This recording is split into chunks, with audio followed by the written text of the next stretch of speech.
So this video is really meant to be to cover some of the key points from Shadow of the Galilean, points that I would have gone over in class.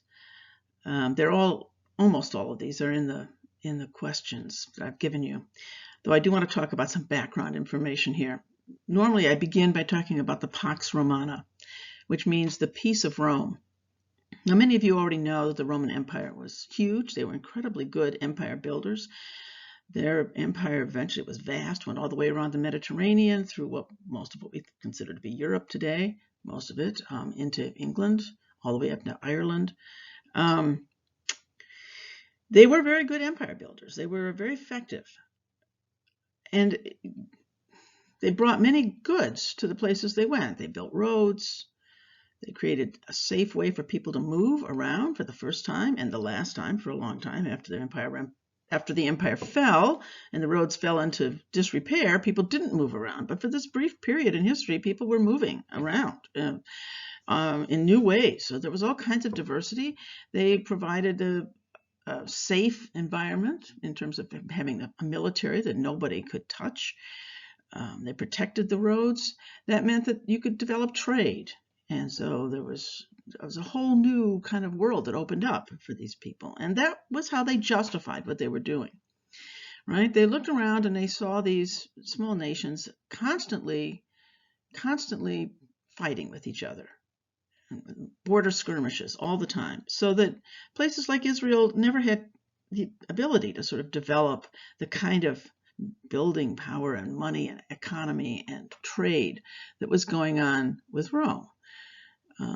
And so one of the things that they felt they were bringing, one way they justified this empire building, was that they were bringing a kind of civilization into these lands that they thought of as relatively uncivilized, that they were bringing Roman learning, Roman art, which was really Greek art, which they'd basically stolen from the Greeks. But, all of this that they had inherited from the Greeks, they were going to pass on now. And in particular, they were great builders. We know they were terrific builders, right? The Colosseum is still there. The roads are still there. You can still find the roads. Many of you, if you've traveled in Europe, have seen some of this stuff, right? But having roads was an amazing thing. People couldn't go anywhere because there were bandits, right? You couldn't move because it was too dangerous.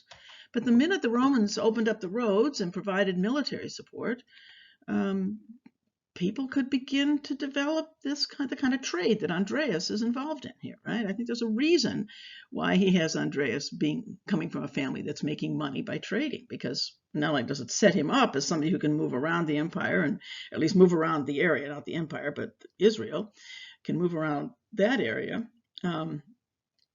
But it also represents what the Romans were offering.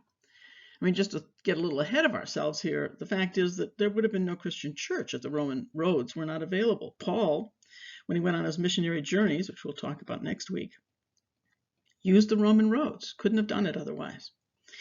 At any rate, so empire building. One of the things that they did that was popular was that they did not just import all their own Roman overlords into these places, but they thought of themselves, at least, as honoring diversity. One of the things they would do is if they marched into a new area, they would find out who the deity was, who was the local god, and go in and make a sacrifice to the local god, and then carry it off with them back to Rome and put it in the pantheon with all the other gods. So one of the problems right off the bat, and you can see this when Andreas is talking to Metilius and Pilate, is the fact that the Romans can't understand who these Jews are who claim there's only one God. This question about how can we get along if your God doesn't have any brothers and sisters? It's kind of a modern question, right? I mean, there's a lot here that's similar to the modern situation with diversity that was going on during this period. And the idea that the Jews claim to have the only God, the invisible God, in fact, a God nobody could see, no statues, right? That's why the statues were not allowed, because they looked like false gods, right? So no statues, no golden calves, no little idols. But this invisible God was the God of everybody, the whole universe, everything, the whole world. Well, that didn't seem very fair. How would you feel about that, right? When Christians come out and say these kinds of things, I mean, how do people feel? We've heard about this, right? I mean, how do you deal with diversity? Well, the Jews were dealing with it by saying we're simply not having anything else in our space. So the minute Pilate came marching in with his banners and his coins that had his picture on them, all these things were not allowed under Jewish law. They were viewed as idolatrous. It was unusual, a little bit unusual, to have Pilate there in Jerusalem. Herod Antipas was Jewish, right? He was one of the sons of Antipas the Great, and he had expected to inherit all of the territory of Israel. His father divided it up in the end between his three sons, and the other two lost their parts pretty quickly. Herod Antipas did not. So he did have some land. And so he was left in control of that northern section, right, of that area of Israel when the Romans came. And that was typical, to leave a vassal king. A vassal king means it's a king that was local, but now collects money and serves the overlords, right? So it was up to, Herod Antipas had to keep control and to make sure people paid their taxes to Rome, etc. But the Romans brought in their own person, Pilate, who was a Roman. They brought Pilate in for the south, and he was in Jerusalem. Now, from Pilate's perspective, as you know from the movie, this was not a great deal. Pilate thought he had been sent out to the boondocks, but this would have been his one big chance to show that he could do what he was called to do, right? To function as a real leader within the empire. And one of the things that happened was this tension, you can see right off the bat in this book, between Pilate and Herod Antipas has to do with both of them wanting control. Well, really, I'm not sure Pilate really wanted the north, but Antipas wanted the south. And in fact, Antipas made trips down to talk to Caesar about this. His argument was that no non-Jew, anybody who was not raised as a Jew, would be able to effectively lead a Jewish state, because they wouldn't understand how the law worked. The law permeated every dimension of life, and this was different than other traditions. Nobody else had a law that functioned this way, right? But for the Jews, it permeated everything. The way they had, how often they had sex, how they ate, who they ate with, what kind of food they ate, not to mention all the questions about justice. But all the dimensions of their life were ruled by the law. And as you found out by now, hopefully, not all the different groups of Jews agreed on how the law ought to be interpreted. There was a lot of diversity within Judaism itself about how to understand the law. This was the thing that Pilate found most difficult to deal with. When he came in and decided he was going to build the aqueduct, that was a big present. He was going to do this. This is great. And he wanted to get some money, to use some money from the temple. The temple had a lot of money, to use some of the money from the temple funds to help do this. He goes and he talks to the Sadducees, the priests at the temple, about this, and the priests say, yes, we can give you some money from our money here, as long as this is serving all the people, the Jewish people. But that's not how everybody felt. We know that the Zealots, for example, didn't feel this way at all. I mean, certainly temple money should not be going to the Romans to do anything. Didn't matter if they were building aqueducts or not. But this is how Pilate kept getting into trouble. Now, if what it is that the Rome is justifying, what they're selling here is the Pax Romana, the peace of Rome. We're going to come in, we're going to control the borders in the state, so you don't have to spend your time having these little wars between each other. You can settle down and develop a culture and an economy that's going to be good for everybody, right? That's their argument, the peace of Rome. We're bringing peace. Well, that didn't work very well if you had these people like the Zealots rising up and having these demonstrations. That made Pilate look really bad, right? So Pilate is constantly trying to put down the demonstrations, as is Antipas. Both of them are trying to make it look like to Caesar like everything's calm, everything's copacetic, we're all fine here. Peace of Rome is working just fine, right? That's what they're trying to do.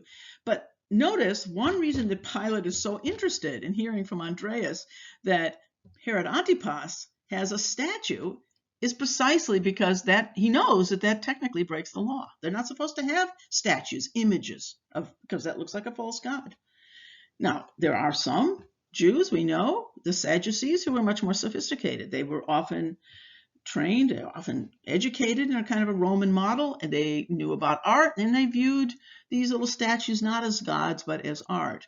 And nevertheless, there were a lot of other Jews who said, you can't have these, you shouldn't have these around. And so Pilate says, basically, this is good. I've got something now on Antipas. If he goes to Caesar and says, I'm not keeping the law, I can't keep the law, all I have to say is, well, look, Antipas isn't keeping the law himself, right? So that's what's going on here. Now, one of the things that happens is after the Romans come in and the Jews don't accept them, they say, we don't want you. God doesn't want you in the temple.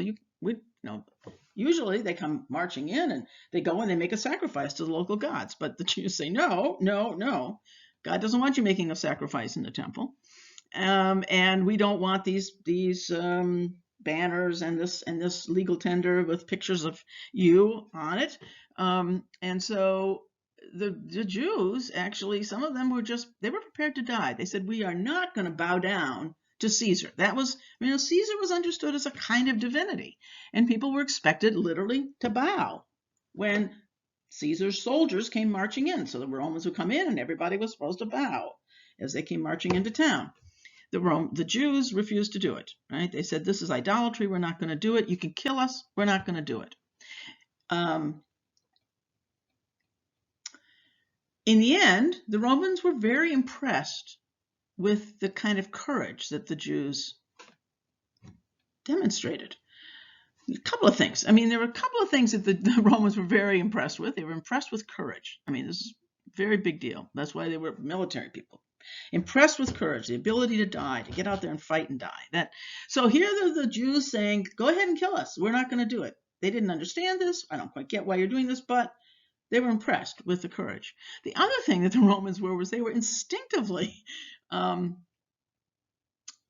they loved anything that was old, traditional, right? Honoring the traditions. Now, the Jews were already considered an ancient tradition, even at this point when Jesus was born. This was an old tradition. They knew who they were. They were honoring their ancestors. They had all these kind of weird laws that the Romans didn't understand, like keeping the Sabbath. What is that? But they respected the fact that the Jews were doing these things to honor their ancestors, which is something the Romans could understand, right? So in the end, they made a kind of deal with the Jews. They allowed them to keep the Sabbath. Now, there were no weekends, in the ancient world.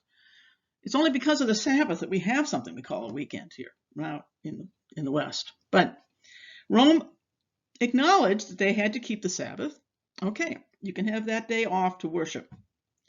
They also acknowledged that the Jews couldn't bow down and they wouldn't make sacrifices to Caesar. And they allowed them not to have to do that. They weren't supposed to go out there and hang out in the public arena. Or they couldn't really join the military because then they would have to do those things. But as long as they didn't make a big deal about it, they were exempted from having to do this bowing down to Caesar stuff, right? So they had a kind of a special deal going here with the Romans. It was very important to the Jews.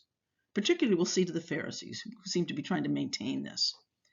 Now, as I already said, we have this desire for more political power, especially from Antipas, who feels like he got, gypped. This was supposed to be his land. He was supposed to have inherited this. And what's this guy Pilate doing down there in Jerusalem? But as I said, for Pilate, the problem was to keep the peace. Remember, Andreas says the land is seething. He talks about how the land is seething. And it wasn't easy to keep the peace, right? What does the book start with? It starts with a demonstration. This is the sort of thing that Pilate does not want out there in public, right? Doesn't look good for him. And the only way that he was going to be able to keep the peace then is to understand how the Jewish law works in all these different groups, right? He's trying to get a handle on this. He's trying to get on top of this. And of course, this is exactly what Antipas keeps saying. You can't possibly do this. It's too complicated. You'll never be able to manage it. But this is why Andreas gets pressed into service here, okay? Now, Antipas has his own problems. Not just that he has these little statues, but we know later on that he's done some other things that are much worse than having a statue in his house. He's married his brother's wife illegally, and he divorced the Nabatean princess. There's quite a lot of discussion about this. Chusa talks about it with Joanna.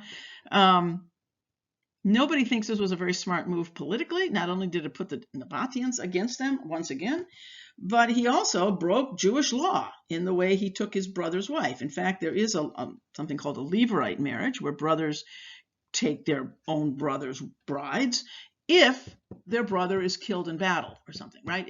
And this is to protect women and children. So women are not left without husbands and children to help take care of them. And so Levirate marriages are legal, but this was not a Levirate marriage. He just took his brother's wife and they got married. Now, this is a kind of a power couple we've got here, right? And just to confuse this, this is Herod Antipas, and Herodias is the name of his wife. She's a Herodias, and she is, it's a very similar name, right? Herodias. She brings with her she actually is part of that line of the Herodian royalty, right? Remember, they had come in earlier, briefly, before the Romans took over. And so she brings a kind of regal blood to the line. Herod Antipas is not a king. He's never been a king. He doesn't have royal blood. And so he had some land. She had the royal blood, and it seems pretty clear. We know that Chusa certainly thought that this was just an arrangement between these two, that they both were power hungry, and that this was what they were after. But John the Baptist, right, is out there in the north, up there in that area around the Sea of Galilee, where that's where you've got Jesus and all the rest of these people wandering around up there. You've got the prophets kind of people types up there, and John the Baptist is trying to get people to clean up their act. Right. His idea is that God is punishing us. Remember the story of how the Jews, the Babylonians came in because they were having idolatry. So, the idea here is that people are not living by the law. So John the Baptist is out there baptizing people, not the same kind of baptism we're going to see later in Jesus, but the baptizing people, cleansing them. It's a cleansing ritual. They're cleansed of their sins. They can start again. They're kind of re-entering. They're coming back into the promised land, and they're gonna clean up their act. But he's got this problem. He's got Herod Antipas there, who has clearly broken the law.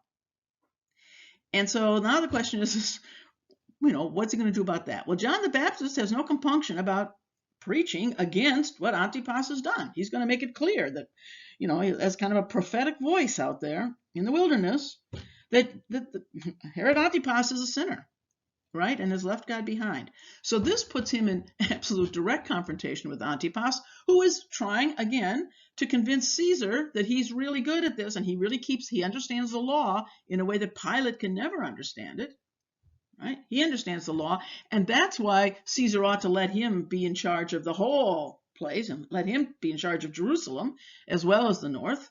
But if he's got John the Baptist out there making all this noise about how he's not keeping the law, that doesn't look good for him, right? So that puts tension between those two as well. So we have this kind of interesting part of the story where Andreas is in the dungeons down there, where he's worried about what's going to happen. And we find out a lot about Andreas during this time. He's certainly never lived this kind of life. He's obviously lived a fairly comfortable life. We're going to figure out eventually that he's a Sadducee. The Sadducees are the kind of upper class. We'll talk about them in a minute when we get to Chusa. But Andreas, was not happy about what was going on. He was very worried about his friend Barabbas. He didn't know what was happening. Remember, he was kind of caught in the middle of this demonstration. The demonstration was about the aqueduct, the money from the temple. He was just there in Jerusalem to sell the goods. He was kind of looking for his friend Barabbas, who came from the same town he did. That's how they had kind of they knew each other from before. At any rate, he gets caught up in this and winds up being pressed and questioned by Pilate, Metelius. We know that this is, we've already talked about what was going on, why they wanted Andreas to work for them. Andreas, goes through a real, how can I work for the Romans? I'm a Jew, right? We hate the Romans. Even the Sadducees, who got along pretty well with them, didn't like the Romans very much. But in the end, he sort of solves his problem by figuring out he can be a double agent. He can find out what the Romans are doing, and he can tell the Jews, right? And he can sort of put the story of what's going on with the Jews in the best possible light when he reports back to Pilate. So in the end, he sees himself in the line of Jacob, who was a trickster, right? This is one of the things he's trying to make sense of this. With Jews have always been downtrodden. We've had to be like Jacob was. We have to be clever. And so he's going to be clever, and that's going to be okay. But he actually, he gets pretty depressed about this. At any rate, so off he goes. He thinks his job is he's supposed to go find out about the Essenes. They don't know much about the Essenes. We know that this is a very secretive group. Andreas doesn't know much about them either. And he goes off trying to find out what he can find out. Right? And we know that he kind of gets lucky here. He stumbles on Baruch. Right? So Baruch is somebody who's been thrown out of the Essene community. And we find out a lot about the Essenes from Baruch, though initially Baruch won't speak to Andreas at all. Andreas is worried about him. He wants to give him food. He wants to give him water.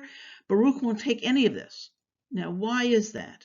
I'm going to jump down to the bottom where here it talks about a realized eschatology. Look at the fourth one down there, anticipating the end times. The Essenes are a group that is what theologians would call a group that has a realized eschatology. Eschatology means the study of the end times. Excuse me. It means that they are, in many ways, already living in what they see as the kingdom. What is this going to be like when the Messiah comes? This is a huge theme throughout the book. All the groups have some notion about the Messiah. Now remember, I've talked about this before, the Messiah is expected because of the Davidic covenant, right? Remember, God promised David, your line will last forever. I will never abandon you the way I abandoned Saul. So after they come back from Babylon, they keep waiting and waiting and waiting and waiting for the new Davidic king. And it doesn't come, but it's getting worse and worse. From the perspective of the Jews, I mean, the Romans may think that they're doing a great favor by being there, but the Jews don't see it that way at all, right? They feel very oppressed. And notice all the parallels here with being in Egypt. It's like being in bondage in Egypt, having slaves under the Romans, right? There's parallels going on all the time in Andreas's mind and in the minds of other Jews. And so they're waiting for this Messiah. Now, this particular group, the Essenes, wind up breaking off, and they've been out there now for quite a while, living over near the Dead Sea. They have this community, which is like a kind of a monastic community, probably men only, although we know that there were some married Essenes. We'll find out later. There are some examples of this who did not live out there at Qumran, which is the name of that place. The Dead Sea Scrolls are found, near right there, the Dead Sea, and many people think that they came from the Essenes, that this would have been the Essenes' library in many ways. At any rate, the Essenes split with the temple early on. There was a fight over who should be the high priest, and it was on the basis of this that this group left the temple and went out and lived separately. And the idea here is, the eschatological idea is that they are living out the new age now. They're living out the new age. And they've left everything behind in the old age. So when you join the Essenes, you cut yourself off from everything that you knew before. It's like being born again in a new age. Everything's different. You cross that bridge, you burn everything behind it. And so Baruch has done that. You're not supposed to be in contact with anybody. It's not just secret, but it's like they're different. They can't be contaminated. The old world is full of sin, right? They don't want to be contaminated by all this sin. And so they're living separately in order to do this. Now, this is still something that goes on, right? This is what the Amish do. The Hutterites do the same thing. Utopian communities have been doing this for ages. We're going to get this right. We're going to live separately from everybody else because we understand what it would mean to live really in the kingdom, however you understand that. And it's a kind of a utopian society in that regard. But it's very strict, right? And one of the things that Andreas is kind of shocked by is Baruch, can't touch him, can't talk to him, you can't engage, because if you engage, you're going to be contaminated. right? You've got to completely act as if you don't even know he's there. But we know that Andreas eventually figures out a way to show Baruch how he can get some liquid out of these plants. We find out at this point that Andreas has spent some time in the wilderness. There was a time when he was younger and he went out there and hung around with a guy named Banus, who was another kind of one of these prophets out there wandering around in the wilderness out there in the desert with his group. And it's interesting. We know Andreas came from a very, we would think of as a kind of a liberal, think of liberal Protestantism today. If you think about some people come to Gustavus who come from homes where, religion wasn't really very important. Maybe they were sort of quasi-Lutheran or Catholic, but it wasn't all that important. But they come to Gustavus and somebody says, well, if you're really a Christian, this is what it really means. And they'll get very serious about this for a while, right? Let's try it out. What would it mean to really be a Christian? I don't know. So let's see. It works the other way too, right? You come out of a very strict and then you're going to try something different than what you do in college. So, Andreas is about your age, and that's what he's doing. He's gone out in the desert with Banus to see what it would be like to be really a strict Jew, to find out his own tradition. And while he's out there, he learned how to live in the wilderness, how to live in the desert, in essence, right? So what he does, of course, with Baruch is he says, okay, you can't talk to me, you can't touch, you can't eat my food, but let me show you how to get the food directly from nature itself, because this is from God's hand. It hasn't been contaminated, right? And in the process, Baruch begins to finally talk to him and kind of breaks through. And they have a conversation. And of course, in the end, Baruch leaves with Andreas. But we find out that he's been thrown out for what seems to a lot of people, fairly minor infraction. And we also find out that they have a very strict policy there. I mean, you can't laugh, you can't talk, you can't, there's all kinds of strict rules that you have to follow.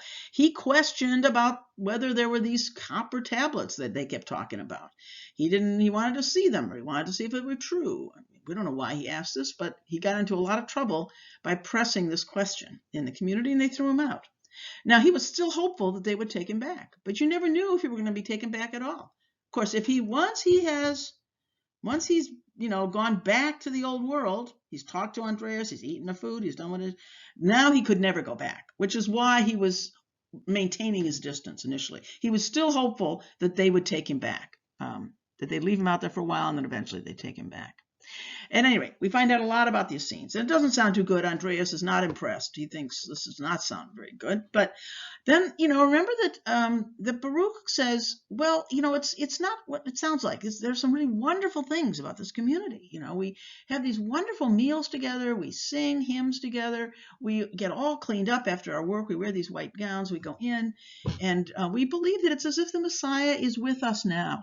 We all eat together. It's a kind of what Christians are going to call like an agape meal. There are many parallels we discover between the Essene community and the earliest Christians. The Essenes talk about children of darkness, children of light, very famous document called the Didache. In the Christian tradition, earliest Christian document, talks about children of darkness, children of light. You're on one side or you're on the other. There's none of this kind of big, growing into this. You're either here or you're there. Right? There's nothing in between. All this, all that. So that's very similar. The early Christians also were quite strict in many ways. Probably not quite as strict as the Essenes were. The Essenes are a very interesting group, and some of you I know have worked on them for this reflection. We know more about the Essenes than any other group, really, because we have the Dead Sea Scrolls, which tell us a lot about the Qumran community.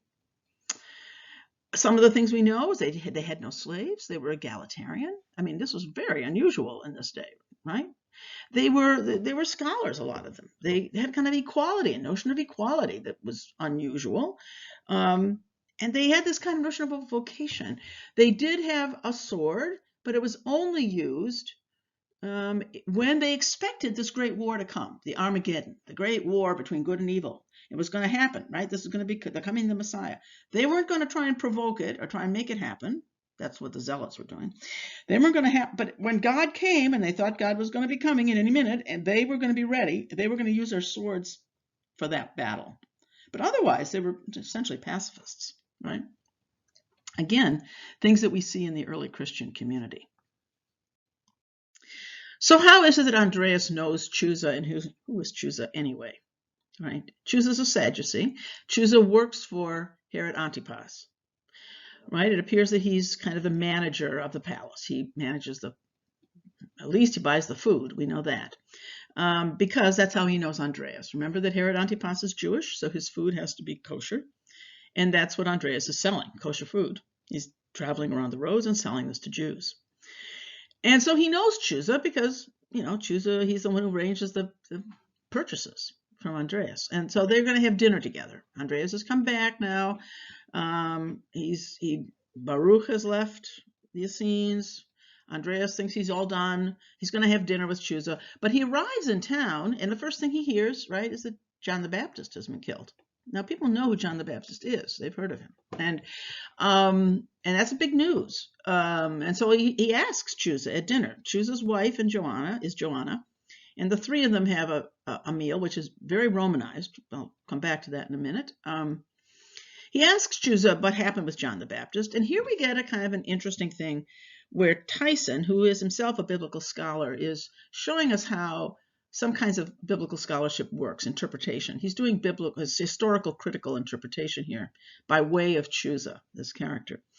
Notice what Chusa says. He says, oh, well, you've heard this story on the street, right? That the story you've heard is that Salome, who's the daughter of Herodias, the stepdaughter of Herod Antipas, danced at a big party that was going on, right? Herod Antipas was having a big birthday party, lots of people there for a banquet. He invited Salome to dance. She did. She knocked them all out. She was so great. And he said, I'll give you anything. And so off she goes to her mother and says, well, what should we ask for? And she says, her mother, right, Herodias, says, ask for John the Baptist's head on a plate. Now, at this point, John the Baptist has already been arrested, right? We all know that that there's a lot of reasons why Herod Antipas would want to get him off the streets, as it were. He's making a lot of noise about how terrible Herod Antipas is. So he's already in a dungeon downstairs. But Herodias in the story, it's Herodias who says, go get his head, kill him, and bring his head up here on a platter. And so Salome goes skipping back to her stepfather and asks for it, and off he goes. Well, in the Bible, and the way this story goes, he's very reticent, actually, to kill John the Baptist, because in the standard Jewish tradition, you don't, even if you're the king or whatever you are, a very powerful person, you don't go around killing prophets, holy men. That's like killing God. So it's pretty dangerous stuff to go around killing a prophet. At any rate, he does it because he can't go back on his word, right? Now, one of the things that Chusa says immediately is, oh, well, that's probably not what happened. I mean, everybody has that story out there. It's a typical story. You hear it in various different guises. No, what probably happened was that Herod Antipas just had him killed because he wanted to get rid of John the Baptist. Right, so this is the way biblical scholars might work.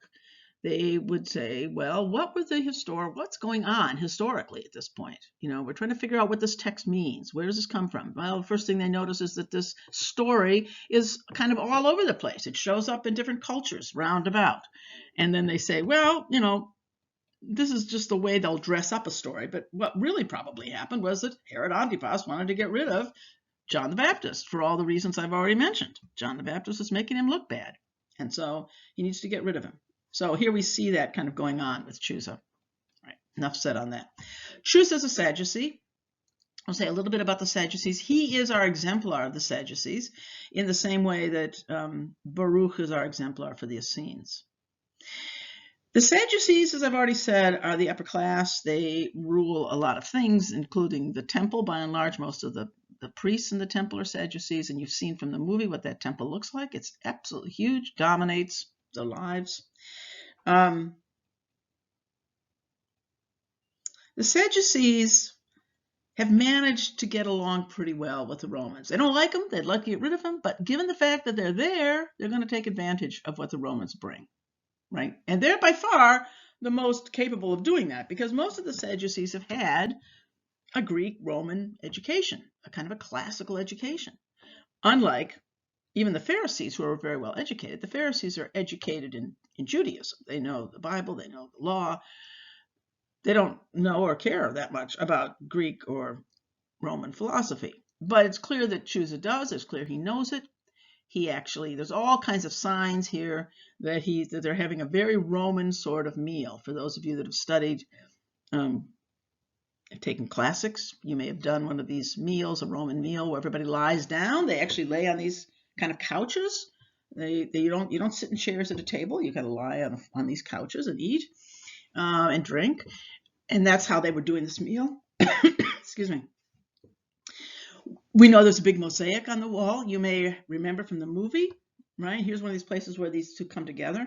They talk about in Sepphoris, this town of Sepphoris, which Andreas is supposed to have come from, and Barabbas too, that this town of Sepphoris in the north, historically they've thought the north was very rural, but they've dug up this town and discovered it was a very big and fancy town. And they found this house with a very fancy mosaic in the main room, and it's clear that Tyson is using that here when he talks about the room where they're having this meal. He's pretending it's kind of that room. In other words, it's a very Romanized setting. It's upscale, right? It's very fancy. It's also clear that Chuza has been affected by Greek philosophy. He sounds like a hedonist. I'm not going to talk about hedonism, but be happy. He's got this written on the cup, right, that he's drinking out of. We hear about this. He also says that he doesn't, he's a Sadducee, and he doesn't buy into this stuff about resurrection and eternal life in the same way that apparently the Pharisees already believed this. So it's not that the Christians came up with this for the first time. It was already out there, right? The Pharisees already believed this, but it's clear that he does not. He also doesn't think much of Jesus. He's heard of this guy, Jesus, and he thinks Jesus sounds like a cuckoo guy. He says, what is he doing? He's a pacifist. How he thinks that the kingdom's going to come, and he's just telling people lies. He doesn't, sees that all these poor people are following this guy Jesus around, and he just thinks that they're being silly. Why would they do that? Why would they follow him? He's not doing anything for them. At which point his wife, Joanna, kind of pipes up and says, well, we're going to see in the end. She doesn't admit it yet because it's very clear that Chuza doesn't like Jesus. But in the next time, and you've hopefully read through this by now, the next meal they have together, this all comes out, right? She becomes a Jesus follower. She supports him. And she talks to Chuza about what she thinks Jesus is capable of doing for the people. But at this point, she's still kind of holding back. Nevertheless, she does kind of stand up for Herodias when this whole discussion comes up. She sort of says, well, why shouldn't she? Why shouldn't she ask for a divorce? Herodias is the one who insisted that Herod Antipas divorce the Nabatean princess. At any rate, we can see there's some tension here. But anyway, I want to say a little bit more just about the Sadducees here, because some of you have probably written on the Sadducees, in which case Chuza would be your guy, or Andreas, although Andreas changes throughout the book, right? His own views on religion shift. So I've already talked about this. They're involved with the temple. Interestingly, the Sadducees, even though in this scene, the way Tyson sets it, Chuza says, the Pharisees think of us as second-class Jews because we don't follow the laws strictly as they do. But it's also the case the Sadducees were more conservative in a way. They only held that those first 5 books of the Bible, the Pentateuch, remember, that got put together in Babylon, that part of the Bible, they hold up as much more important than other writings that are out there that have authority with the Pharisees. This is one of the reasons that different groups are going to disagree about interpretation of the law, because they don't all have the same texts that they're using in the same way. They're going to prioritize different texts in different ways. All right, so they have this meal. We see that there's a little tension here. We hear about John the Baptist. And then Andreas goes back. He's all done. He's ready to leave. And he's told, no, we need to have you keep going here. We need to have you continue your work. Go find out who this Jesus guy is. Who is he anyway? So now Jesus is in the picture. I just want you to notice what the title of this book is, In the Shadow of the Galilean. And even if Tyson is using some characters like Levi and so forth, he's got real characters that come out of the Bible stories. He never puts words in Jesus's mouth, nor does Andreas ever meet Jesus in this book. He's in the shadow of the Galilean. And in many ways, I think Tyson is setting Andreas up to be like us, like the readers, right? What do readers have? We don't have Jesus. We have the stories about Jesus, which of course they didn't. I mean, in those days, when they talk about scripture during the time of Jesus, they're talking about the Hebrew Bible. That's the only scripture. I mean, they're all Jewish and they're all talking about the Hebrew Bible. But Christians have stories about Jesus in the Gospels. And what I think Tyson wants to say is that Andreas is hearing these stories about Jesus from different people in different places, and that's not so different than what it's like to hear stories about Jesus now when you read the Bible. Okay, so Andreas is off now to find out about Jesus, and he starts out by winds up at a house with people named Ptolemaeus and Susanna are there. Now, what we see with Ptolemaeus and Susanna, they represent the poor country people, right? Unlike Chusa and the Sadducees. This is the other end of the economic spectrum, right? And remember that notice that they don't like Jesus, right? They don't like Jesus at all because Jesus came and one of their sons went off and became a Jesus follower. And one of the things that Jesus says is, let the dead bury the dead, right? When one of his disciples says, I need to go home and take care of my parents, Jesus says, let the dead bury the dead. You come with me. And that's, of course, what Tyson is working with here, right? So Ptolemaeus and Susanna have a son who went off with Jesus and did not take care of their parents, right? But what do the Ten Commandments say? Honor your father and your mother. So there seems to be a real direct, there's tension here. Jesus is going around saying, let the dead bury the dead. Don't bother with your parents. Come with me. And Ptolemaeus and Susanna are like, well, we really needed him. He was the youngest son. We had two other boys, but they left. One's gone off, turns out to be a zealot. They've gone off to find other things to do because there wasn't enough money to scratch a living out of this little bit of land they have. But they said, if our youngest son had stayed, we've been left with no children now. He should have stayed here on the farm and continued to work this land and take care of us in our old age. But no, off he went with Jesus. So there are texts you don't hear if you're Christians and you hear texts in church. You don't hear these texts, but there are plenty of texts where Jesus is, I come to divide families. I come like a sword between parents and children, so he comes like a sword. There are texts about Jesus that you don't usually hear. At any rate, this is Ptolemaeus and Susanna.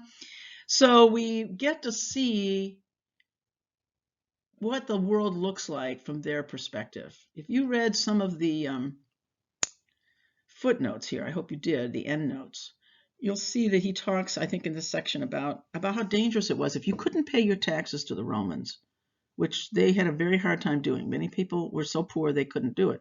They not only had to pay taxes to the temple, but they had to pay taxes to the Romans. And if you couldn't do it, you could be arrested and turned into a slave, sent off to some foreign country as a slave, the way Joseph was sold into slavery, right? That this was not impossible at all. And so one of the sons has run away in order to avoid this problem. But the scratching out, the fear of the Romans. One of the things this book doesn't do as well as some other books do is really show us, how terrifying the Romans were. I mean, Tyson's trying to make everybody look reasonable so that we can sort of understand who they are. They're very much sort of out of their own historical milieu here in this book. But people like Menelaus and Pilate don't sound completely unreasonable at all to us, right? But they were pretty scary. When you've read Perpetua, you know a little bit more about what happened with the Romans. They could be really, really tough. They didn't have any respect for individual life. There's no notion that everybody counts or that every life is valuable. And the Essenes were doing that, but that was not something that the Romans did at all. They had no truck with weakness. You weren't supposed to have to look after the disenfranchised. In fact, it was a very patristic, patriarchal culture. And the father, the patriarch in the family, could take any child that was born in the household and could expose them, kill them, expose them to the weather. It means take them out on the hill and leave them there if they thought the baby was too weak. The Romans had no interest in weakness at all, right? They wanted to see power, strength. That's why their military was so great. So you had those people, you have the Romans, who Ptolemus and Susanna are scared of. You have people like Chusa and Andreas who live very comfortable lives in many ways and are much resented for doing that by people like Ptolemus and Susanna. But notice that not everybody loves Jesus either, not even all the poor people. So now we move on to Barabbas and the Zealots, right? So Barabbas is going to be our exemplar for the Zealots. We know that Andreas gets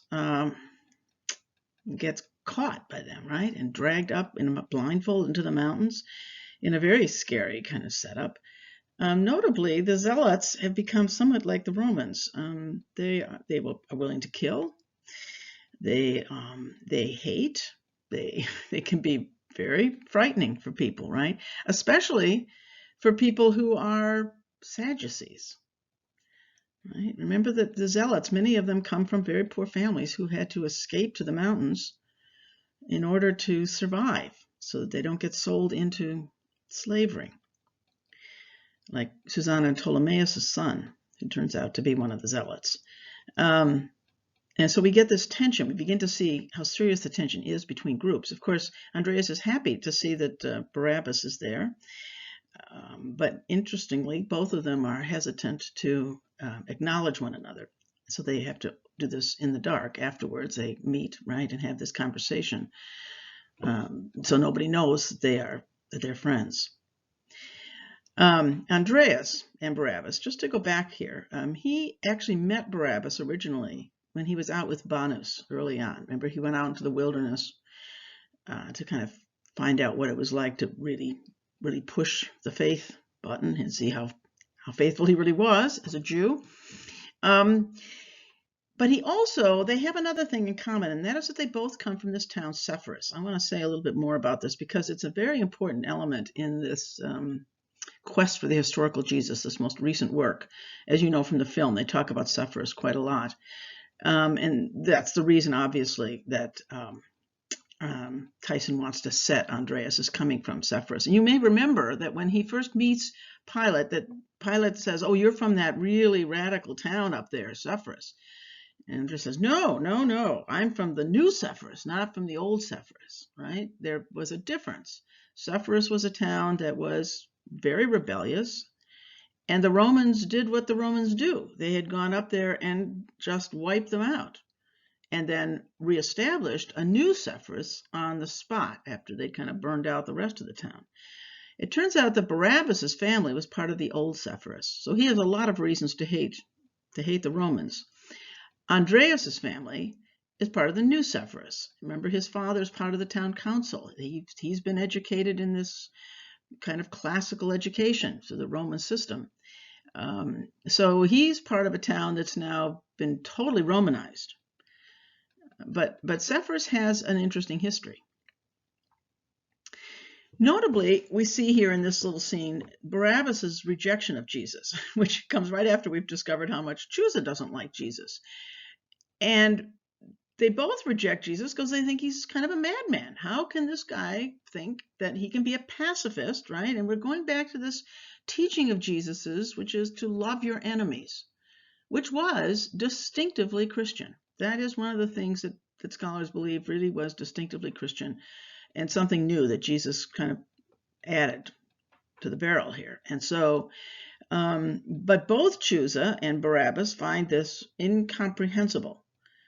Chusa doesn't like it because he actually thinks that Jesus makes the little people stronger, or at least that's what his wife is going to suggest, that he doesn't like Jesus because he doesn't like the fact that the little people, as she calls them, used to walk around not thinking that they were anybody and being afraid all the time, and now they're not so afraid. And she thinks that Chusa doesn't like that. Barabbas, on the other hand, is very concerned about encouraging people to fight the Romans. And so he thinks that Jesus going out there and telling people to love your enemies is not going to help. He sees the Roman influence here as terribly dangerous for Judaism. He thinks that the Romans are little by little encouraging the Jews to lose their own identity, and that they'll simply be swept up into the Roman Empire. They'll lose that thing that makes them distinctive, God's chosen people. The Zealots are fighting to retain their identity as God's special people, and that's important. They also see that the taxes that the Romans collect from all the Jews are problematic. They think that paying any tax to the Romans is idolatry, that you are in essence bowing down. Whether you are, the Romans say you don't have to literally bow down or make a sacrifice to Caesar, but you do have to pay your taxes. The Zealots, on the other hand, say, no, we're not going to pay our taxes, which is one reason why they're not outlaws. They have to live in the mountains in hiding. They have to be in hiding because they're refusing to pay taxes and they're encouraging other people to do the same. This, of course, is what happens. You remember how Andreas actually gets out of there. They agree to take the money from him that's equal to what he's paying to the Romans, right? They don't kill him. They don't force him to not pay his taxes to the Romans, but they say, whatever you pay the Romans, you have to pay to us as well. I mean, I think it's important to realize that one of the things that sort of takes Andreas by surprise is the fact that his friend Barabbas has now got blood on his hands. The Zealots are killing people. They take this, they believe that this is a fight to the death, that they're being called by God to reassert their Jewish identity, to fight the way David fought Goliath. Andreas is a Sadducee. He wants to get along, right? So they're quite different. One of the things, though, that's interesting is that this book is often about, and the whole course is about, from bondage to freedom. How does God bring people out of bondage and into freedom, right? We started out with sin. We started out with the way people were caught up in Shantung in a kind of selfishness that was really self-defeating. That was a kind of bondage. So we're thinking a lot about bondage now. And a lot of the biblical texts we looked at were specifically about bondage. Clearly, Exodus is all about how God brings people out of bondage and into freedom, into the promised land. But it's interesting, if you look at the Shadow of the Galilean, there's lots of ways in which you can talk about people being in psychological bondage. The Zealots are bound by their hatred, and they're turning out to look a lot like the Romans, the very people they hate. They're becoming as violent as the Romans. The Romans are bound, by fear. If you are in the position the Romans are in, you always have to be afraid of insurrection, which of course is what's going to kill Jesus in the end, right? So we have this introduction to the Zealots. And again, some of you may have used the Zealots. This is a very interesting group to work with if you use that for your fourth reflection. Writing a letter as somebody who's a zealot, trying to explain your position to somebody, that makes a good letter. But eventually, and I think it's touching at the very end. Remember that when Andreas leaves, one of the young boys, he's really just a child, gives him a letter to kind of sneak out to take home to his parents. I think that there's a piece in here about the fact that there's a lot of youngsters kind of involved in the Zealots who are desperate. They're desperate. They're not just ideologues. They're desperate because they don't have any options, right? Like Ptolemy and Susanna, they're people who their backs are up against the wall with the Romans, and unlike the Sadducees, they don't live comfortable lives at all.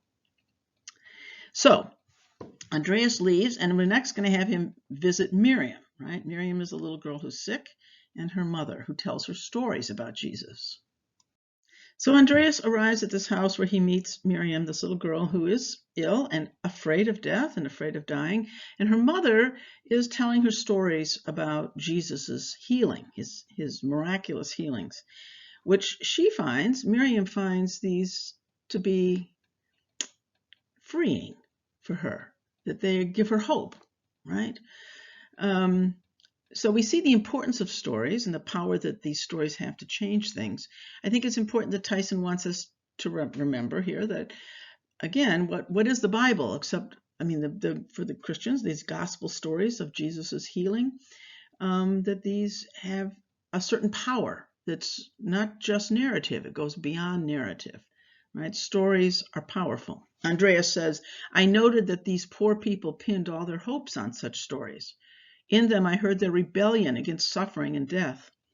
I felt that as long as these stories were told, people would not be content for men and women to hunger and thirst, to be crippled and paralyzed, be sick and helpless.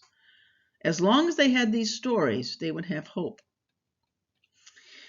Now they begin their Sabbath meal, right? It's actually just before they begin to sit down at the meal for the Shabbat meal at sunset. And you should know, if you don't already, that for Judaism, the day begins at sunset of the previous evening, right? So it goes from sunset to sunset. So Saturday is a Sabbath, but you have the Shabbat meal. It actually begins on Friday at sunset, which is why that's when Jews celebrate the Shabbat meal, the Sabbath meal. And that's what's going on in the scene. So just before that, Andreas has this idea that he'll send for his own doctor, right? He's got a doctor who's not a Jew, but he's going to go. He's willing to pay for it. He says, let me send for my doctor. And so the young boys in the family or somebody goes down to the lake to get the boat to go get the doctor, and they take off. And the family goes in and begins the Sabbath meal. And then there's a knock at the door, and two men arrive, Gamaliel, who is older, and then Daniel, who's a little younger. And notice that Gamaliel is a Pharisee.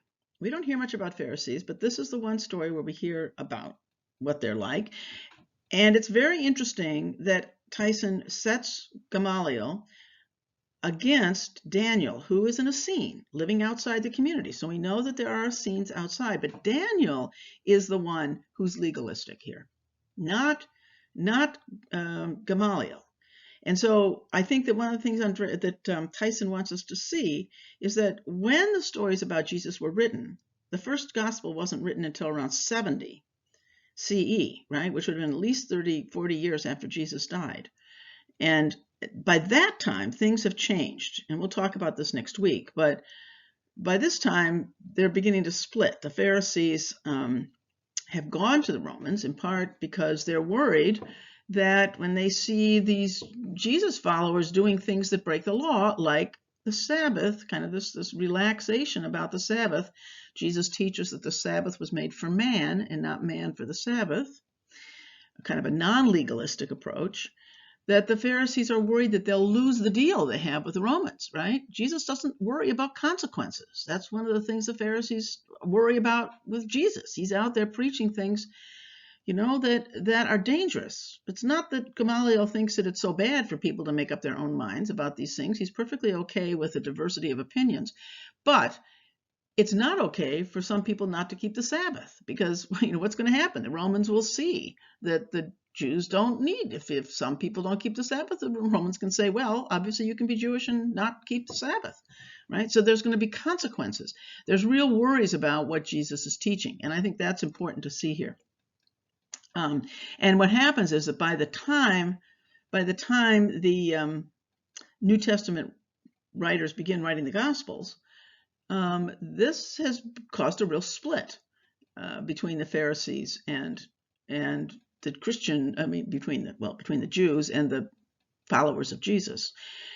And eventually, what happens is that they go to the Jews. They go to the Romans and they say, look, these guys are not really Jews. They're not following the rules, and they do it to protect the deal that they've got going, right? It's not irrational, and it's not necessarily mean. They're not doing it to be cruel.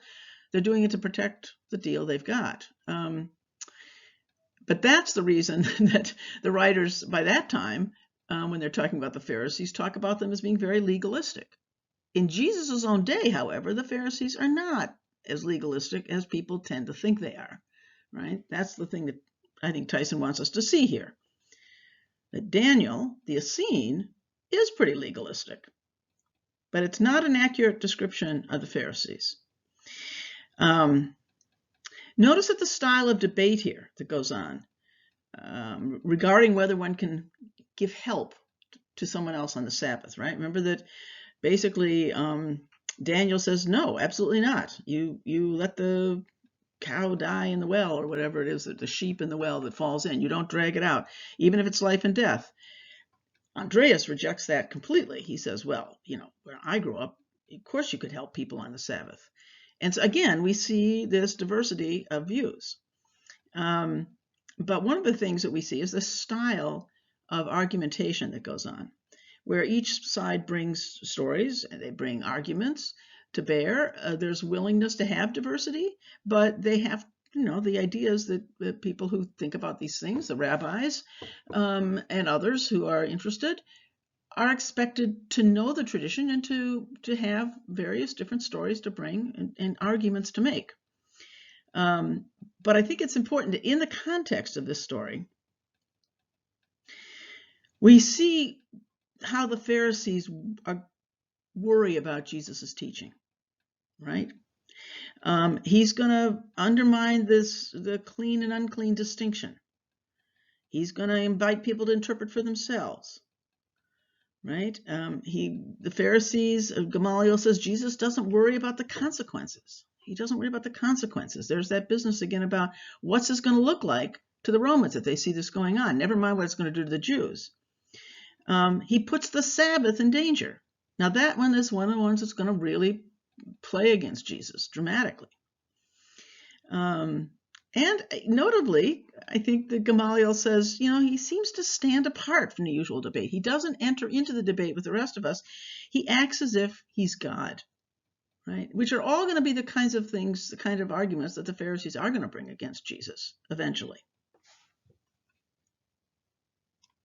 We know that Jesus eats with toll collectors, and that was another thing that worried Gamaliel, along with all the others. But toll collectors were viewed by most of the Jews as kind of untouchables. They were collecting tolls for the Romans. They were working with the Romans, apparently against the Jews, against Jewish interests at any rate. I mean, it was a rough life to be a toll collector. You pretty much had to take bribes. It was the only way you could make enough of a living. And they were despised. But notice that this is another thing that Jesus did. He crossed these clean and unclean boundaries. He put a lot of the rules at risk, which eventually becomes a real problem for the Pharisees and everybody else, never mind the Essenes. At any rate, we have Andreas here, though, also who eats with toll collectors. He has to pay toll when he's moving around, and he's a friend of Levi's, right? So he shows up at the border, plans to have his usual meal with Levi, and only to discover that Levi's gone. And Levi has apparently, we find out, he's been replaced by Costabar. And in his conversation with Costabar, Andreas learns that Levi, who was apparently fairly friendly, but nevertheless did insist on bribes, had some change of heart. We find out, for example, that Jesus comes regularly. Jesus crosses the frontier regularly, we hear. The frontier, in many ways here, this becomes this boundary where the toll is collected, but it becomes a metaphor for the boundary between the world and the kingdom of God. So not unusual that Jesus would cross this boundary occasionally. And that's how Levi got to meet him. Levi becomes a Jesus follower, we hear, and had a big party, gave everything away, and then went dancing off into the sunset with Jesus, leaving Costabar behind. And a lot of children who were begging, right? A lot of beggars who were, remember, we've got lots and lots of poverty here. So, but it's a very odd scene, this story. It has a very strange tone to it. In many ways, it replicates, I think, the narrative tone in the Gospel of Mark, which was the earliest gospel written, the shortest and the earliest, and where things happen very quickly, and without any kind of psychological description as to why they're happening. In the same way, we don't really understand what happened with Levi. He goes from being one thing to being something quite different, right? But we do find out that throughout this, we have this whole, again, we see Levi having this conversion of some sort when he meets Jesus, but without, again, any explanation. This tone, they've got these beggar children in here, and this business about the border, the boundary, is interesting in this story. So we hear that suddenly the beggar children whom we had met at the toll gate emerged. They held out their hands and barred our way. "What are you doing?" I asked. "We're playing at toll collectors." "And what frontier is this?" "This is the beginning of the kingdom of God." "And what must I do to enter into your kingdom?" The children laughed, and the oldest one said, "Unless you become like children again, you will not enter the kingdom of God." "Who rules in your kingdom?" "We rule in this kingdom, the children. The kingdom of God is ours." "And what duty must I pay?" "Give us something to eat." "Is that all?" "There is no kingdom you can enter so easily. All you must do is give away what you possess, and then you belong to it." Right? This, of course, reflects texts from the Bible, where Jesus tells the rich young man that he should give away all that he has and come and follow Jesus, and the rich young man can't do it. But here we have Levi doing precisely this.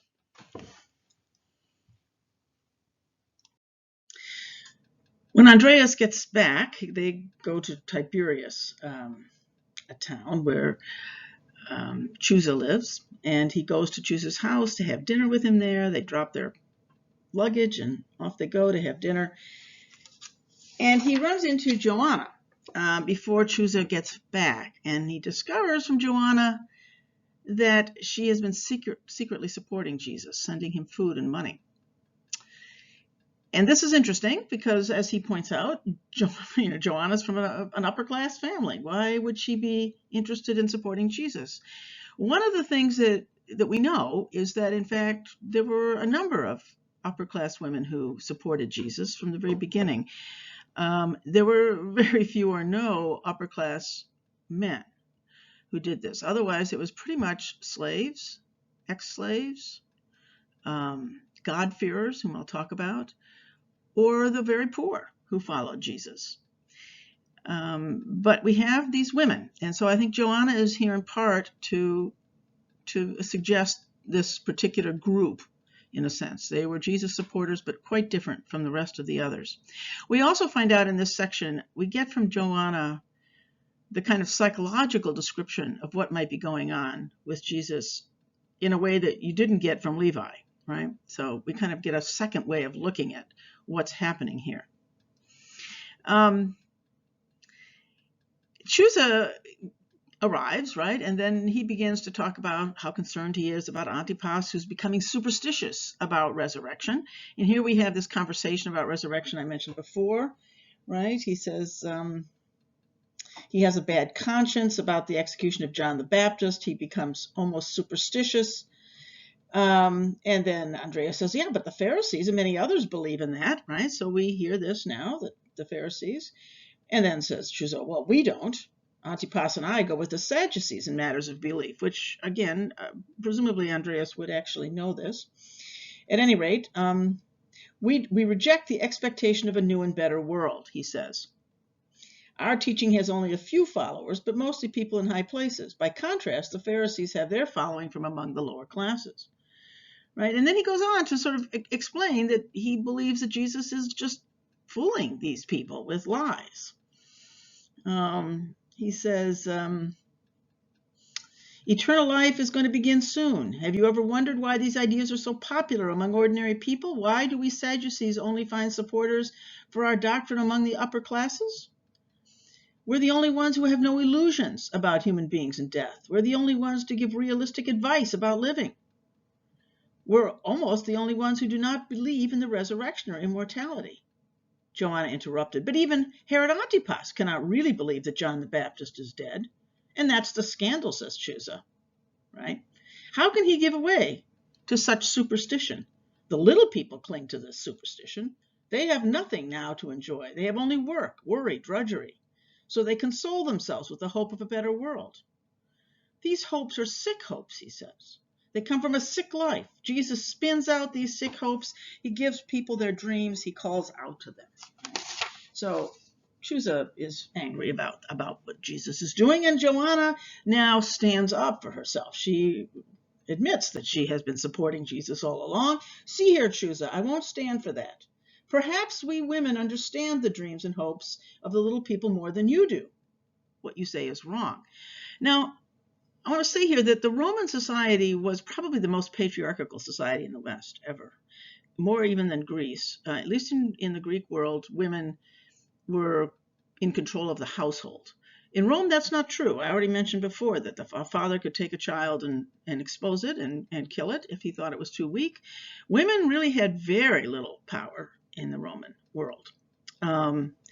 Men ran everything. And so again, I think we have a situation here where what's being suggested is that even though Joanna lived a comfortable life with Chusa, she was also in bondage in a sense. And she also could understand something about what it felt like to be one of the little people, as she calls it. This is, by the way, a translation from the German, which is why we have this fairly offensive term, little people.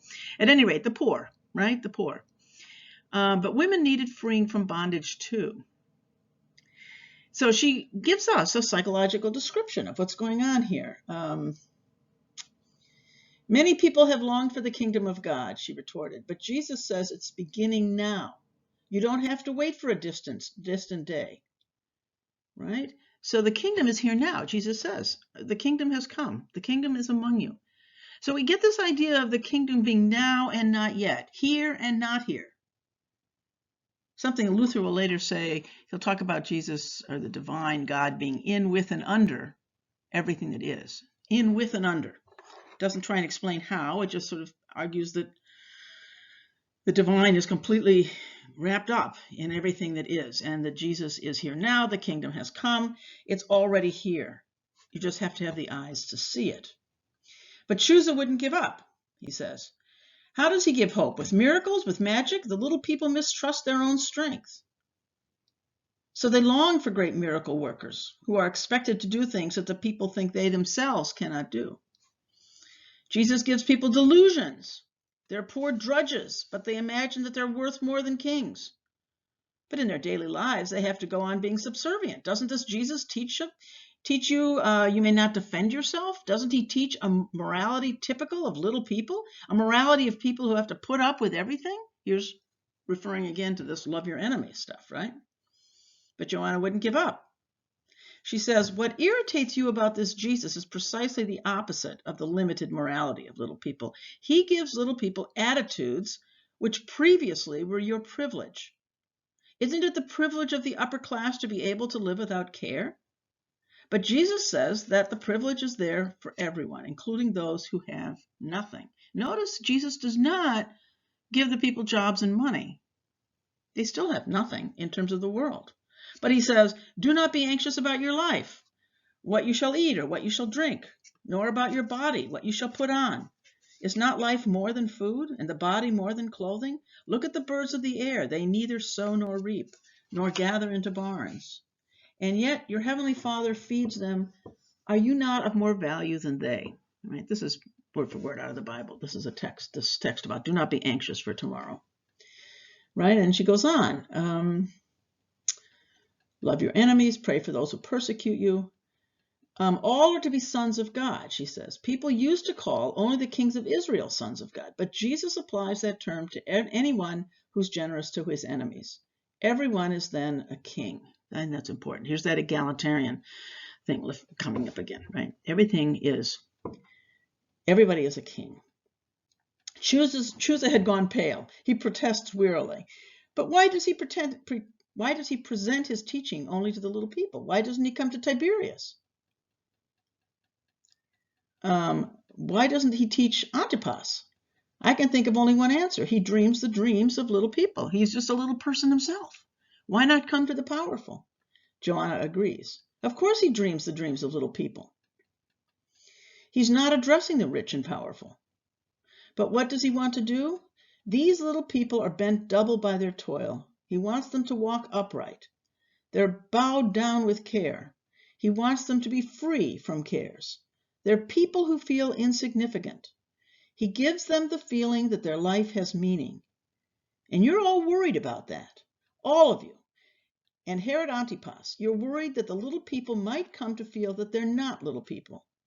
So you've spread the rumor that you want to kill Jesus, so that he disappears over the frontier, so that he leaves you in peace, so that the little people don't hit on rebellious notions and become a danger to you. All right, so here's this idea that he could be dangerous.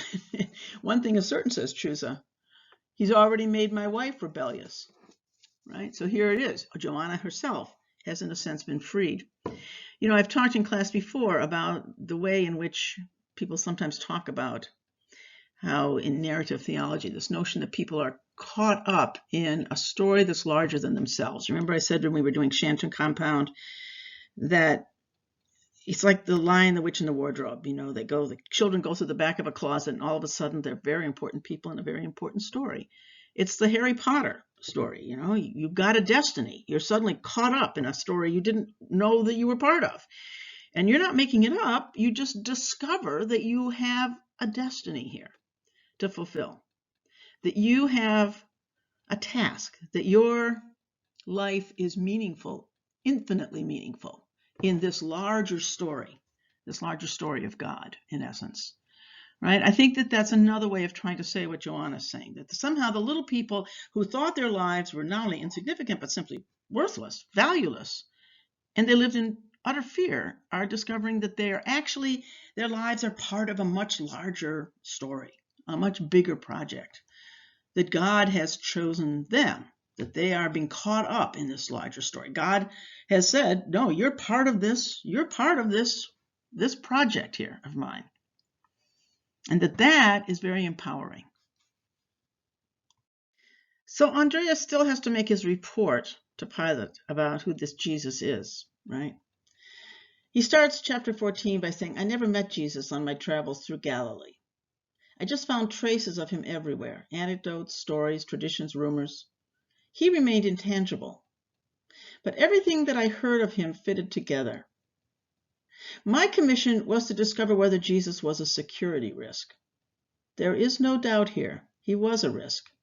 Anyone who follows his conscience rather than regulations and laws, anyone who does not regard the existing distribution of power and possessions as final, anyone who makes little people think that they're princes, is a security risk. Right? But Andreas has come to, he's not quite a Christian yet, but he's definitely interested in Jesus, right? And he wants to protect him. So he has to think about how he's going to disguise Jesus here. He is a security risk, but only to those who really kind of understand what he's doing.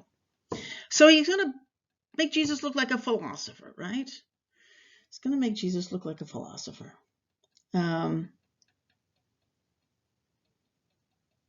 He thinks that the kingdom of God is present in secret. He tells us, he thinks it's spreading through human hearts. It leads to a new assessment of one's fellow human beings, etc. It says Jesus' demand for a radical change in behavior and attitudes because with the kingdom of God, everything becomes different. This was extremely provocative. How could I make it clear to a Roman for whom the goal of history was not the rule of God, but the rule of Rome? Of course, the Romans too believed in the rule of the gods. Where Rome ruled, Roman gods ruled. But it was a strange notion for them that the rule of a foreign god would one day come to do away with all other rules. That was revolt and rebellion. So I planned to write very vaguely about the kingdom of God and continued, right? At any rate, he's, in many ways, these pictures of Jesus that Andreas is drawing can be drawn from Scripture. It's very clear that the Gospels don't all have the identical Jesus. Remember, the first Gospel, the earliest one, is written at least 45 years, 35 years after Jesus died, minimally. So there's been a long time for these stories to float around. So we have more than one picture of Jesus in the Gospels. Okay. He also tries to draw a picture of Jesus as a poet. Another thing that he thinks that the Romans will recognize and not find to be dangerous. And again, something that you can find in Scripture. He says Jesus told many parables about God and humanity. They teach that God is not as we imagine him, that people therefore may believe quite differently if they want to act in accordance with God, right? So these are the stories, the parables, the stories. This is the poet. But when he's done, he says, everything that I had written about Jesus fitted. He was an itinerant philosopher and a poet, but it was clear to me that he was more. He was a prophet. Okay, now we're back to prophets again. And that was difficult to make clear to foreigners. They thought of a prophet as someone who made statements about the future. Remember the story when we had the Pharaoh and his magicians? We have this notion of prophets that are more like magicians, and they can foretell the future. But our prophets were a unique phenomena. What other peoples had prophets who threatened their own folk with disaster? What other people believed in a God alongside whom there was no other?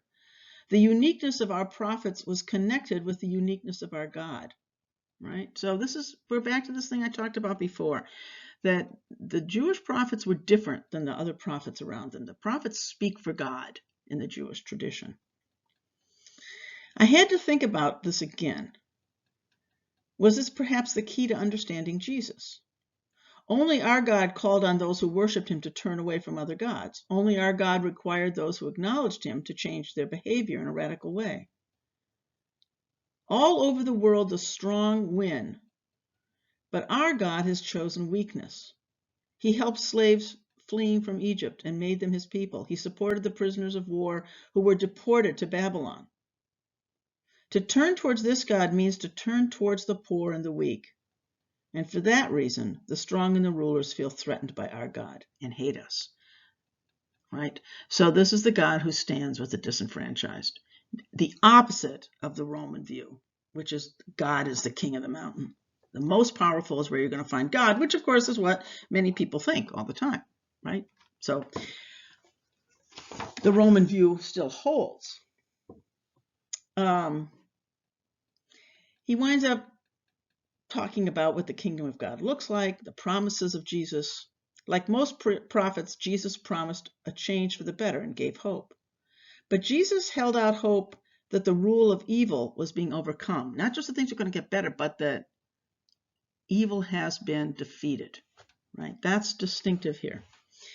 And he has a quote, again, a biblical quote. I saw Satan fall like lightning from heaven. Behold, I have given you authority to tread upon serpents and scorpions and over all the power of the enemy, and nothing shall hurt you. For those of you that read the Perpetua piece, you will recall that she has a vision where she's climbing a ladder to heaven and she's able to avoid the knives. She steps on the serpent. She can avoid the knives. This is that from that text, right? Nothing shall hurt you. You can tread upon serpents and scorpions and over all the enemy, and nothing shall hurt you.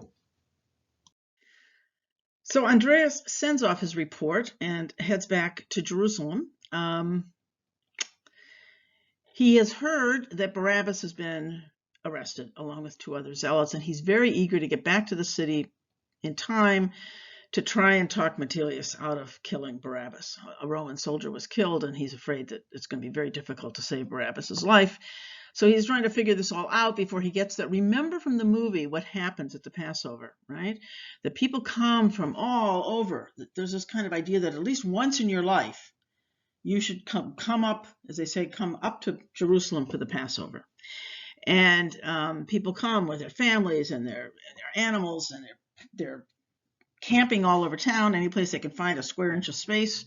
They pitch a tent and settle in. The town is just packed, absolutely packed. They bring the animals so that they can make a sacrifice at the temple while they're there. And this, of course, is putting Metilius and Pilate in, they're very worried about an uprising. Remember, the people are upset. The people are angry at the Romans. It wouldn't take much here, right? And then in the midst of this, just as he arrives, he finds out that Jesus has been to the temple and done the famous turning over the tables in the temple, has made some kind of an attack on the temple, and it's not quite clear. They try and figure out what this means, he and Metilius, right?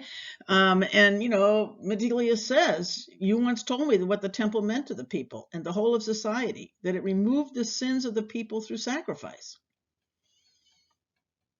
And then he starts talking about how John the Baptist has another idea, but he goes on to say, I believe that basically Jesus wants to do away with what the temple stands for at present. Anyone who thinks that forgiveness of sins can be achieved independently of the temple has undermined its position. Now remember, actually we've seen this already happening, that remember that the Essenes were not going to the temple to make sacrifices. So we've already got some people out there who believe that they can do this independently one way or another, but it's very clear that Jesus does intend to tear down the temple, as he says, and rebuild it in 3 days. We'll talk about this when we get to Mark next week. And that this is, I mean, he attacks this incredible institution. Now, what it all means, it's interesting that in this book, Tyson really tries to take this apart and sort out what does it mean when he overthrows the tables of the moneymakers? What does it mean when he doesn't allow the workers to carry tools through the temple, etc. Right? So, whatever it means, I think this is right, that Metelius believes that Jesus is trying to overturn the temple. And that means we've got another group of people who are going to be very unhappy with Jesus. And these would be very powerful, the most powerful Jews, those who were Sadducean priests, right, who run this incredibly huge, powerful institution. So that's, this is another big moment. And right at the moment of the Passover, again, this puts everybody on edge. Andreas is very eager to see if he can now save both Barabbas and Jesus, who is now arrested as well, and comes up with this plan that he proposes to Metelius and eventually to Pilate.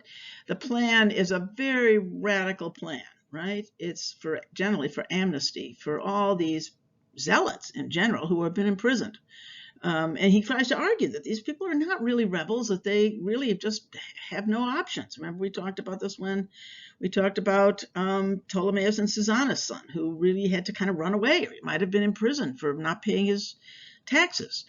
So, his argument is, you let these people go, and this will be so shocking to the Jews that it will, this is not at all what they expect. So it's not just amnesty, but also remission of debts and a redistribution of land so that the zealots have a place to go live.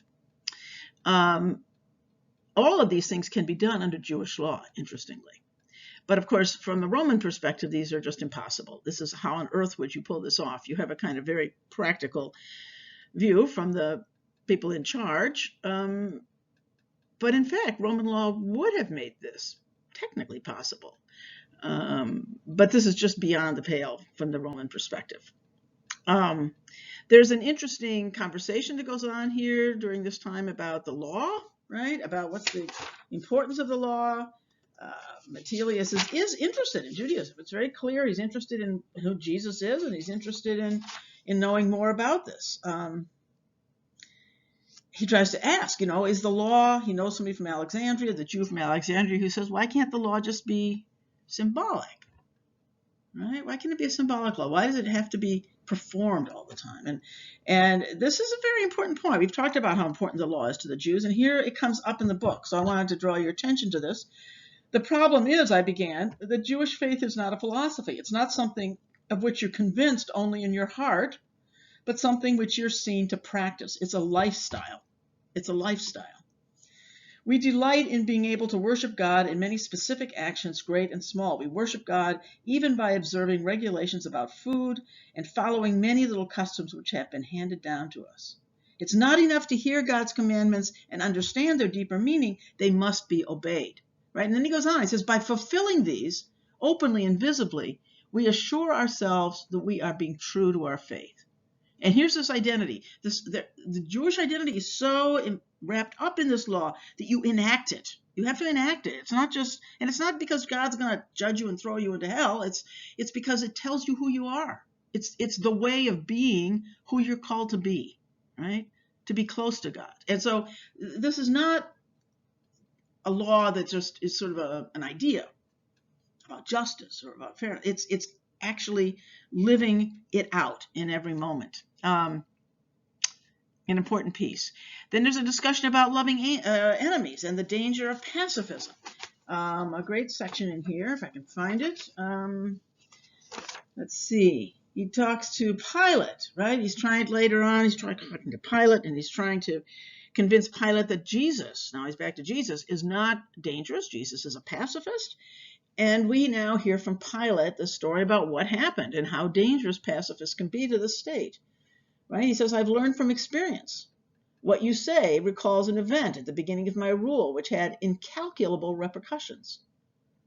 He says, I had images of the empire when we marched in. We brought to Jerusalem during the night, secretly and undercover. The next day, this caused great excitement among the Jews. They were convinced that their law would be trampled underfoot. The law forbade me the setting up of any images in the city, etc. So the Jews made their way to me in Caesarea and begged me to remove the standards, these big flags, from Jerusalem and to respect their ancient customs. I refused. Whereupon they fell prone all around my house and remained motionless for 5 days and nights. The next day I took my seat in the tribunal in the great stadium and summoned the mob on the pretext that I was ready to give them an answer. Then I gave a prearranged signal to my soldiers to surround the Jews. The unexpected sight of the armed soldiers 3 deep which surrounded them made the Jews dumbfounded. I threatened to cut them to pieces unless they accepted the images of Caesar, nodding to the soldiers to draw their swords. But the Jews, as though by agreement, fell to the ground in a body and bent their necks, shouting that they were ready to be killed rather than transgress the law. Amazed at the intensity of their faith, I ordered the standards to be removed from Jerusalem. Thus I began the period of office here with a defeat. Right? Believe me, he says, a state can be more helpless in the face of people who show that they are defenseless than in the face of legions of soldiers. Okay, so this is an important point. He's having a hard time convincing Pilate that Jesus, the pacifist, is not dangerous, right? And we've got another problem here, and that is that this business of being a messianic pretender. What does that mean? A pretender to the throne. Remember that people have been waiting for a Davidic king, waiting and waiting and waiting. Remember, this goes back to the Davidic covenant, and people are becoming convinced that Jesus is this king. And of course, what are they expecting from a Davidic king? But another warrior king like David, who's going to free them from the Romans. Of course, this is not what Jesus is like at all. And the early Christians have to work very hard to convince people that Jesus is, in fact, the Davidic Messiah, even though he's not a warrior king. And Andreas keeps trying to say this to Pilate. Don't worry, this is not Jesus. It's not what he's doing. But Pilate is right. He's astute, as is Menelaus. And he says, it really doesn't matter. If the people think that's what he is, if they think he's the king of the Jews, then that's dangerous to us, whether he thinks he is or not. If other people think he is, there'll be an uprising around him, right? And so it's very difficult for him for Andreas to convince Pilate to change his mind. In the end, Pilate feels that he has actually made a concession. He says, I considered whether I shouldn't set these 3 bandits that are free at the Passover. I had, in fact, decided to do it, but then I heard of this new messianic movement around Jesus, this messianic pretender stuff. The festival is approaching. The masses are streaming into Jerusalem. The situation can become critical. The risk is too high. So he says, nevertheless, I will adopt your proposal. Not all of it, but part. 1 person can be released. 1. That's a limited risk, and I'll see whether gentleness pays off. I'll leave it to the people whom they choose, right? I'll offer them either Jesus or a zealot. And then I can see who has more supporters among the people. All right, so here's the setup. Here's the setup for Jesus's crucifixion, right? We know that what happens, of course, is that it's set up between either Barabbas or Jesus. Andreas is a mess. He feels like he somehow set this whole thing up. He feels guilty about all of this, although I'm not quite sure why, since one of them at least was going to die anyway. I was a hapless spectator, he says, as events moved toward a catastrophe. I could no longer conceal my dismay. My whole body trembled. Pilate looked at me in amazement. You can really be content. You gave me an idea with your talk of amnesty. You've convinced me that there are different movements here. A choice must be made between them, right? Between the group that's surrounding Jesus versus the zealots. One or the other. We've got to have to decide. right? It was a good idea, he says. You help me sort of to see this. I've got these two groups that are both problematic. In the end, of course, there was no doubt that I was involved, he says, in the final outcome. The choice between Jesus and Barabbas. Was I guilty? No, I cried. Everything in me rebelled. Anxious hours went by. Finally, Malchus returned with the news. At the request of the people, Barabbas had been released. He had immediately disappeared. They had crucified Jesus in front of the city, along with 2 other zealots. I was calmer. I wanted to see Jesus, at least from afar, right? So off they go. Now would be my only meeting with a man who had been executed as a criminal. They went to the place of execution. They saw 3 tortured, humiliated men hanging there in anguish and pain of death. The people were whispering that one was already dead. The Romans had executed him because they feared that he could be the Messiah. All right. He says, we were standing there in the shadow of the Galilean. The sun did not go dark. The earth remained at rest. It was a normal day, and the darkness was only in me. Right. Right. So we come at last to the final wrap-up here of this book. There's a number of things I want to mention that's in the last few chapters, but also just in general to mention.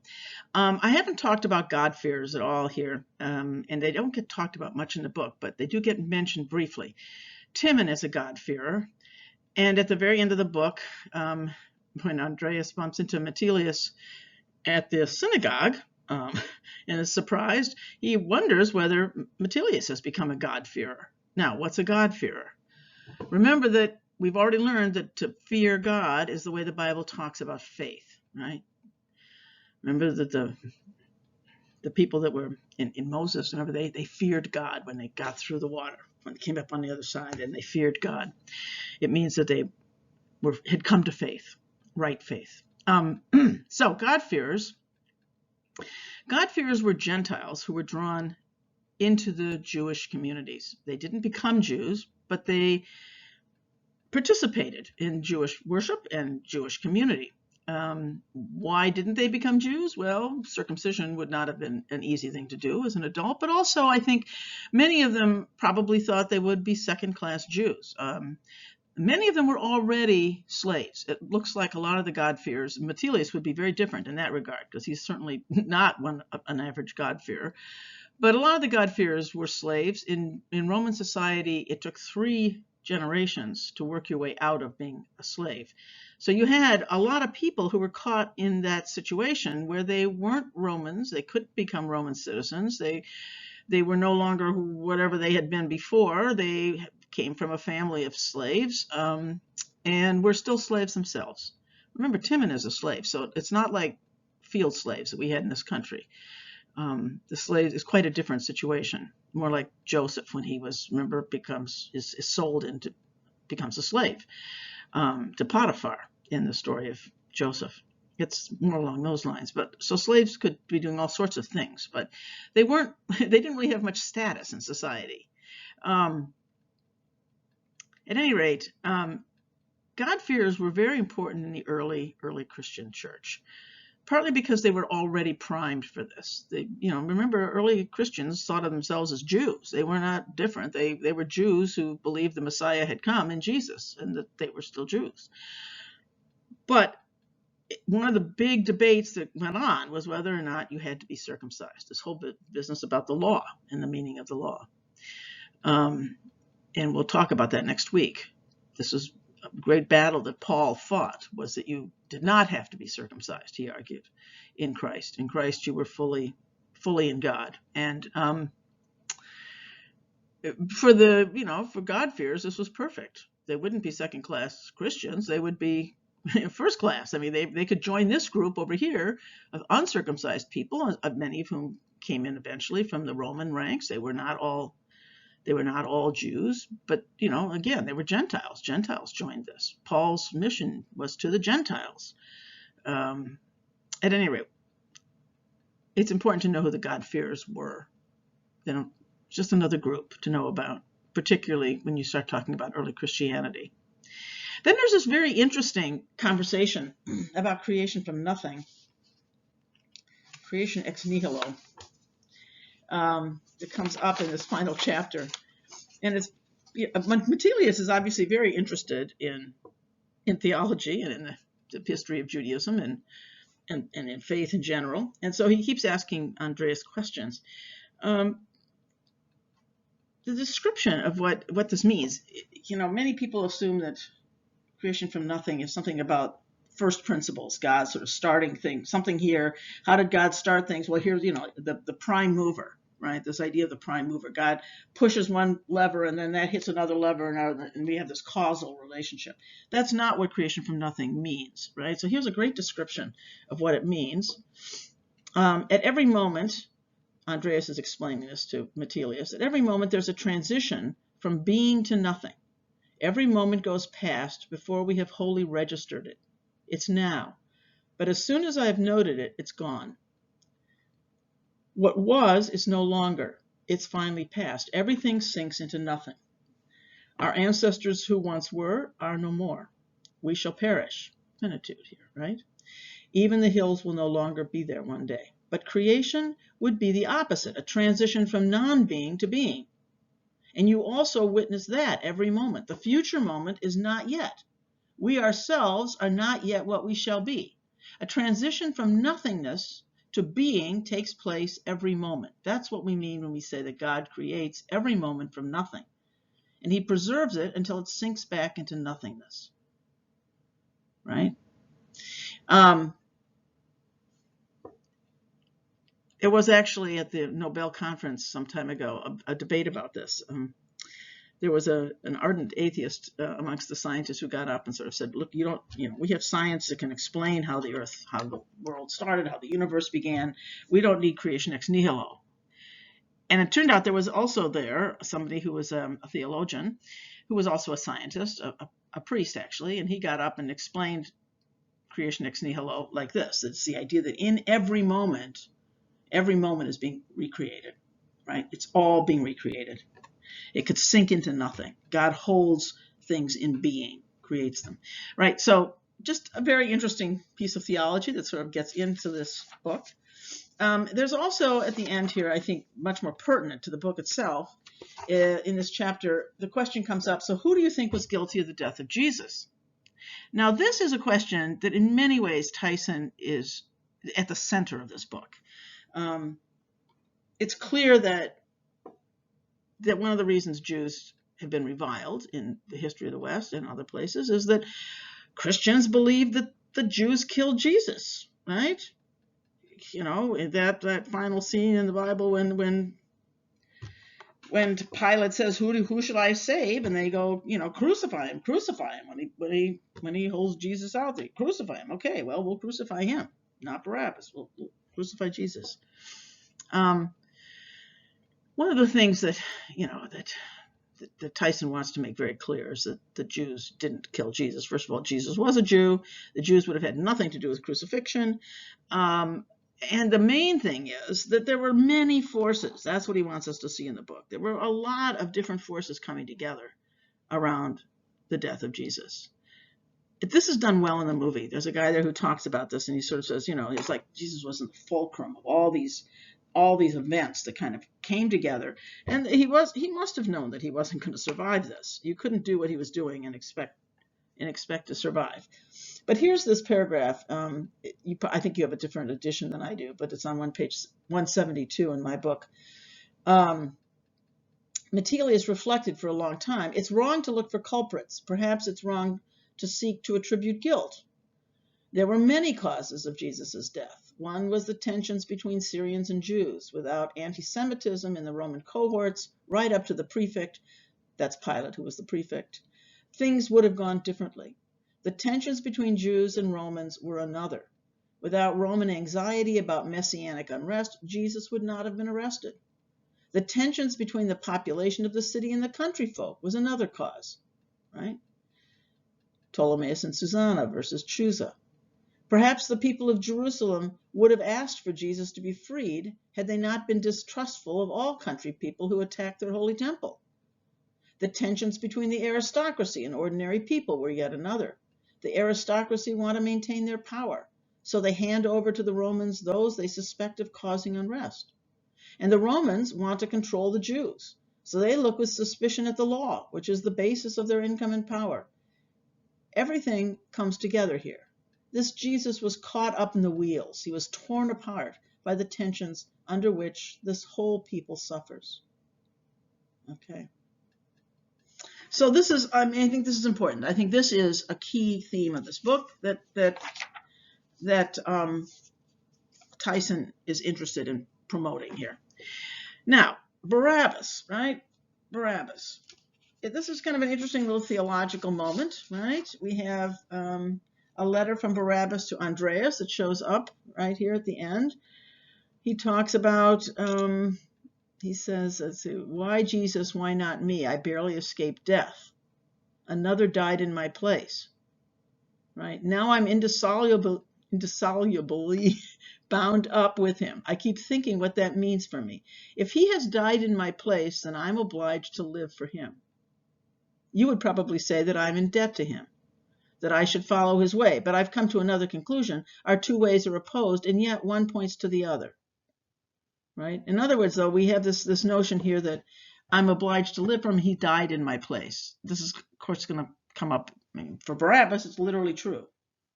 But it's, a key idea in Christianity that Jesus dies in the place of other sinners, right? Baruch shows up, right? We've kind of had Baruch running in and out of this text, in and out, but Baruch comes back, and let's see. Andreas finds him, and I'm looking for the section here. Baruch has joined another group, right? And Andreas is like, oh no, he's gone back to another group like the Essenes. It's very clear that the group that Baruch has joined are these earliest Christians, right? And he tries to explain to Andreas who they are. He is somebody who absolutely believes in the resurrection. But